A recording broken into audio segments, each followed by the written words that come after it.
सवाल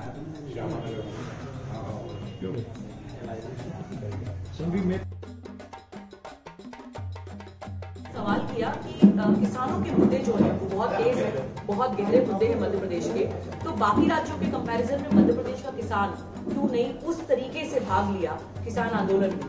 देखिए, किसान का कई सारे किसान लोगों के समूह जो हैं वो किसान आंदोलन में पार्टिसिपेट किए थे, लेकिन उस तरीके से क्यों किसानों की बात नहीं रखी गई। तो ये बात, मेरे सवाल जो है ये मेरे जहन में चलता रहा कि क्यों किसानों ने मध्य प्रदेश से किसान आंदोलन में उस तरीके से भाग नहीं लिया। फिर बाद में मुझे समझ में आया, भारत जोड़ो यात्रा में यदि कोई एक वर्ग सबसे ज्यादा आके राहुल जी से मिला और चला तो मुझे लगता है कि वो मध्य प्रदेश का किसान है। और उसका कारण ये है कि किसान आंदोलन में जब पंजाब के किसान आए, या हम देखें कि पूर्व पश्चिम उत्तर प्रदेश से जो किसान आए, वो किसान आ पाए जो फिर भी थोड़ा फाइनेंशियली थोड़ा ठीक थे, कि जो किसान आंदोलन को चला सकते थे।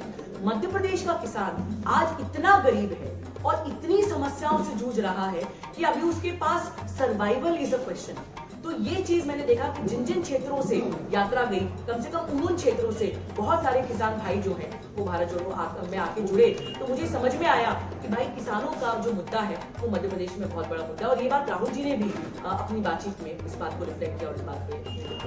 दीदी, एक छोटा सा सवाल, चूंकि बात आप युवक कांग्रेस से हैं और प्रवक्ता है राष्ट्रीय, तो युवक कांग्रेस की भूमिका, चूंकि अब 4 राज्य ऐसे हैं जो जहां 2023 में चुनाव है, 2024 में लोकसभा का भी चुनाव है, तो चूंकि अभी हम जैसे अगर हम बात करें तो जो यूथ है 18+ 30 अंडर 30, वो जैसे आप लोग या जो बात जो चलती है राजनीति में कि वो जो है एक और उसका झुकाव ज़्यादा है, तो ऐसे में एक बड़ा चैलेंज कांग्रेस के लिए ये भी है कि चूंकि चुनाव अभी है 4 राज्यों में, तो किस तरीके से युवाओं को जोड़ने की क्या प्लानिंग है उसमें कांग्रेस की? जी, बहुत अच्छा सवाल है प्रवीण भाई। पहली बात तो ये है कि देखिए, राहुल गांधी जी जब से राजनीति में सक्रिय हैं, उनका एक मैसेज कांस्टेंट रहा है।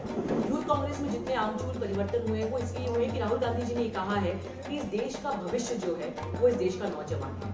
अब नौजवान के साथ जो सबसे अच्छी बात है वो ये कि वो ओपन है, वो सुनना चाहता है। वो अब आपकी केवल जिसे कहा जाए नैरेटिव, लिखे लिखा नैरेटिव को नहीं पढ़ेगा, वो आपसे सवाल खड़ा करेगा। तो ये बात जो है वो यूथ की सबसे अच्छी है। यूथ का एक चैलेंज ये है कि यूथ ने इतिहास उतने अच्छे से नहीं देखा है। तो कई बार मैं कहूंगी भाजपा जिस प्रकार से व्हाट्सएप यूनिवर्सिटी पे उनको आसानी से बहला देती है, वो हमारे लिए चैलेंज है कि किस प्रकार से आप यूथ तक सही संदेश पहुंचाएंगे। और यूथ का जो सबसे बड़ा मुद्दा है, देखिए भारत जोड़ो यात्रा में 3 मुद्दे प्रमुख थे। एक था बेरोजगारी, दूसरा था महंगाई और तीसरा था धार्मिक कट्टरपंथता जो भाजपा फैला रही है, उसके खिलाफ में कैसे हम मोहब्बत का संदेश दें। तो उसमें एक बड़ा प्लान जो कि बेरोजगारी है, उस पर भाजपा बिल्कुल चुप है। जो 18 करोड़ जॉब देने का वायदा किया था उसका क्या हुआ, इस पर बिल्कुल चुप है। तो मुझे लगता है कि इस देश के और मध्य प्रदेश के युवाओं को संगठित करना बहुत जरूरी है। उन तक सही आवाज, सही जानकारी, सही इंफॉर्मेशन देना जरूरी है और उनके साथ संवाद और डिबेट करना जरूरी है। आज का नौजवान जो है वो ऐसा नहीं है कि आपने कोई बात कह दी और वो मान जाएंगे, आपको उनके साथ तर्क करना पड़ेगा। तो वही हमारी स्ट्रैटेजी होगी आगे चलकर। दीदी, आज जैसे हरदा में आपने जो है संविधान बचाओ यात्रा शुरू की, तो मतलब उसका उद्देश्य क्या है? पूरे मध्य प्रदेश में चलेगी क्या? देखिए, मेरा, आप जानते हैं कि मैं सुप्रीम कोर्ट में वकील हूँ। 2017 से सुप्रीम कोर्ट में वकालत कर रही हूँ और 2011 से मेरा रजिस्ट्रेशन है। तो लगभग अब 12 साल हो गए मुझे कोर्ट्स में प्रैक्टिस करते हुए। जब मैं ऑक्सफोर्ड यूनिवर्सिटी से वापस आई तो मेरे पास ऑप्शन था कि मैं सीधे जबलपुर या दिल्ली से वकालत शुरू कर सकती हूँ, लेकिन आप में से कई लोगों ने कवर भी किया है, आप जानते भी हैं कि मैंने हरदा न्यायालय से, डिस्ट्रिक्ट कोर्ट से अपनी प्रैक्टिस शुरू करी। तो मुझे पहले ये लगा कि जब संविधान को समझना है तो आप जब वकालत करके आते हैं तो आपको लगता है कि आपका पहला फोरम क्या है, कोर्ट्स। लेकिन इस पिछले 1 दशक में मुझे समझ में आया है कि संविधान की लड़ाई अब सिर्फ न्यायालयों में नहीं लड़ी जा सकती। संविधान की लड़ाई अब हमें सड़कों पे लड़नी पड़ेगी, क्योंकि संविधान के जो वैल्यूज हैं, उसके जो मूल हैं, अब आप ये मान लीजिए कि सिर्फ जुडिशियरी उसको संभाल लेगी तो वो सही नहीं है। तो मुझे ऐसा लगता है कि जितने भी आज बहुत सारे वकीलों ने स्वागत किया कि हम जानते हैं कि जब हमारे को आजादी मिली तो संविधान बनाने में, आजादी की लड़ाई लड़ने में वकीलों ने सिर्फ एक वकीलों वाली भूमिका अदा नहीं करी, उन्होंने सड़क पर आकर जो लड़ाई लड़ी। मुझे लगता है कि आज हम देश की दूसरी आजादी की लड़ाई लड़ रहे हैं और इसलिए जरूरी है कि वकील जो हैं वो अब संविधान बचाने के लिए सड़कों पर उतरें। तो इस उद्देश्य के साथ जो है मैं हरदा क्षेत्र में चुनाव लड़ने की मंशा है क्या आपकी? देखिए, मैं 5 महीने राहुल गांधी जी के साथ चली और राहुल गांधी जी से जब कभी ये सवाल किया गया कि क्या आप चुनावी मुद्दों को ध्यान में रखते हुए यात्रा कह रहे हैं। तो उन्होंने ये कहा, और आखिरी दिन में उन्होंने एक बात कही श्रीनगर से कि अब जो लड़ाई है वो चुनावों से बहुत बड़ी लड़ाई है। तो मैं पार्टी की एक कार्यकर्ता हूँ, यदि पार्टी मुझे कुछ कहती है तो मैं उस बारे में जरूर विचार करूंगी, लेकिन मेरी अभी जो फोकस है भारत जोड़ो यात्रा से जो मैं स्पिरिट लेकर आई हूँ, मुझे लगता है कि क्षेत्र का विकास, क्षेत्र के लोगों की आवाज, और क्षेत्र में मैं कहूंगी एक प्रकार से जो गुंडागर्दी चल रही है, जो डर का माहौल है, एक नारा जो भारत जोड़ो यात्रा से निकला है वो आप सब जानते हैं, वो क्या है? डरो मत। तो मुझे लगता है कि हरदा में जो गुंडागर्दी और डर की जो राजनीति चल रही है, मुझे लगता है उसके खिलाफ आवाज उठाना। और आप में से किसी की कोई सवाल, जितने भी यहाँ पे वरिष्ठ बैठे हैं आप किसी से भी सवाल कर सकते हैं, आपका सवाल किसी से भी हो सकता है, मेरे से हो तो मैं जवाब दूंगी, पर किसी से भी आप सवाल कर सकते हैं। उनसे नाम मंगवाए गए थे। तो मैं अभी महिला कांग्रेस में all India national legal aid coordinator हूँ, मतलब विधि सहायक, और उस पे हमने एक पूरी लीगल हेल्पलाइन लॉन्च करी है महिला कांग्रेस में कि कोई भी महिला पूरे भारतवर्ष से यदि किसी मुद्दे पर राय चाहती है तो हमने एक पूरे वकीलों की टीम भारत के हर जिले में खड़ी करने की कोशिश करी है। तो जो 4 नेशनल लीगल एड कोऑर्डिनेटर्स हैं उसमें मैं हूँ। तो इस प्रकार से मेरा नाम महिला कांग्रेस की ओर से गया, और इंडियन यूथ कांग्रेस ने पहली बार अपने इतिहास में स्पोक्स पर्सन का कंपटीशन करवाया, केवल सिलेक्शन नहीं किया। तो जो पहला यंग इंडिया के बोल कार्यक्रम हुआ जिसमें भारतवर्ष से लोग आए, उसमें मेरा ये जिसे कहा जाए गौरव रहा कि हिंदी और अंग्रेजी दोनों में ही ऑल इंडिया लेवल पे यूथ कांग्रेस में, नेशनल यूथ कांग्रेस में मेरा रैंक 1 था। तो इस प्रकार से जब भारत जोड़ो यात्रा में नाम गए तो मेरा नाम यूथ कांग्रेस की तरफ से भी गया और महिला कांग्रेस की तरफ से भी गया।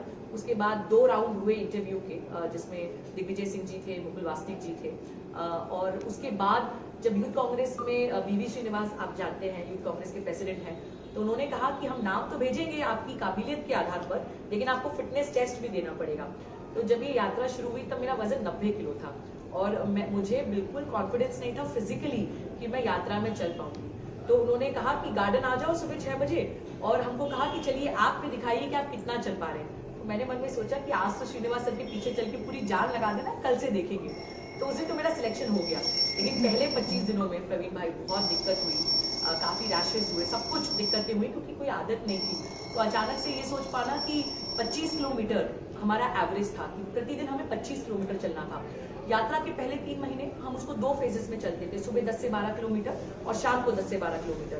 लेकिन फिर राजस्थान के बाद से तो हम 30-30 किलोमीटर एक साथ चलने लग गए। तो पहले 25 दिनों के बाद कम से कम फिजिकल थकान उतर गई और उसके बाद बॉडी यूज्ड टू आ गई। लेकिन जैसे जैसे हम स्टेट टू स्टेट बढ़े, तो देखिए हम नॉर्थ इंडियन हैं, तो मेरे दिमाग में मैं साउथ इंडिया में गई तो थी, लेकिन कर्नाटका, तमिलनाडु, तेलंगाना, केरला, इनका कल्चर अलग अलग कैसे है। एक कर्नाटक का व्यक्ति जो है वो एक तमिलनाडु के व्यक्ति से अलग कैसे सोचता है, ये सारी बारीकियां मुझे नहीं पता थी। तो जब हमने पैदल साउथ इंडिया को मापा तो काफी चीजें मुझे सीखने को मिली साउथ इंडिया के बारे में, अलग अलग स्टेट्स के बारे में। कांग्रेस पार्टी के जितने भी, जिसे हम कहें गद्दावर नेता और आम कार्यकर्ता, जिस जिस राज्य से यात्रा गुजरी वो सब के सब यात्रा में थे। तो मुझे ऐसा लगा कि क्योंकि मैंने 2017 में कांग्रेस पार्टी ज्वाइन करी, तो मुझे लगा कि मेरे लिए ये काफी बड़ी सीख थी कि पार्टी भी कैसे चलती है, पार्टी कैसे काम करती है। लेकिन जो सबसे बड़ी सीख आई प्रवीण भाई, वो मेरे को खुद को जानने की आई कि मैं कौन हूँ, मेरी बाउंड्रीज क्या है, मैं क्या सोचती हूँ। तो एक शब्द में भी कहूँ इस यात्रा का संस्मरण, तो मेरे लिए सीख था। मैं हमेशा से स्टूडेंट अच्छी रही हूँ और मैं अपने होमवर्क करने में बिलीव करती हूँ। तो मेरा ये मन था कि अब न्यायालयों से जब हम राजनीति की ओर बढ़ रहे हैं तो हमारी समझ तभी तो आएगी जब हम भारत दर्शन कर पाएंगे। तो 10 साल पहले जब मैं ऑक्सफोर्ड यूनिवर्सिटी में थी, मुझे ध्यान है विंस्टन चर्चिल के मैं एक पैलेस में गई और मैंने उस दिन ये विचार किया था कि जब मैं भारत वापस लौटूंगी तो मैं भारत दर्शन करूंगी। उस समय मैंने नहीं सोचा था कि मैं पैदल कर पाऊंगी, लेकिन ये मौका मिला तो बहुत बहुत बड़ी सीख और बहुत सारे संस्मरण जो है वो रहे। मध्य प्रदेश में रिस्पांस कैसा रहा? मध्य प्रदेश में देखिए, मध्य प्रदेश में रिस्पांस बहुत बहुत अच्छा रहा, और ये बात हमें समझना पड़ेगा। जैसे मध्य प्रदेश में कुछ क्षेत्रों में रही, जैसे इंदौर, महू में हम देखें, उसके आगे जब यात्रा करी तो यात्रा का ग्राफ जो है वो केरला से लेकर कश्मीर तक अपवर्ड ही रहा है। सबसे अच्छा रिस्पॉन्स यदि आप मुझसे पूछेंगे कि स्टेट में रहा, तो केरला का कोई कंपैरिजन नहीं है, क्योंकि केरला का जो पॉलिटिकल कल्चर है वो बहुत ज्यादा इवॉल्व है। लेकिन उसके बाद एक बहुत बड़ा सरप्राइजिंग फैक्टर मुझे लगा महाराष्ट्र में। महाराष्ट्र में यात्रा तूफान पर थी। जब महाराष्ट्र से होते हुए यात्रा मध्य प्रदेश आई तो मेरे ख्याल से मध्य प्रदेश में इतना रिस्पॉन्स होगा, इस बात की हमने उम्मीद नहीं करी थी। तो काफी एक स्ट्रॉन्ग मैसेज जो है वो मध्य प्रदेश में गया। मेरे ख्याल से मध्य प्रदेश में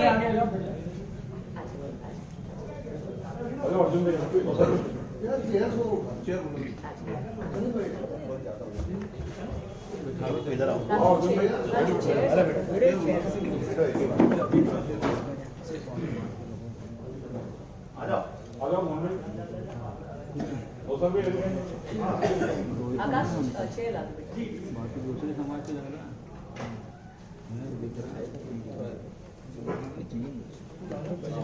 लेकिन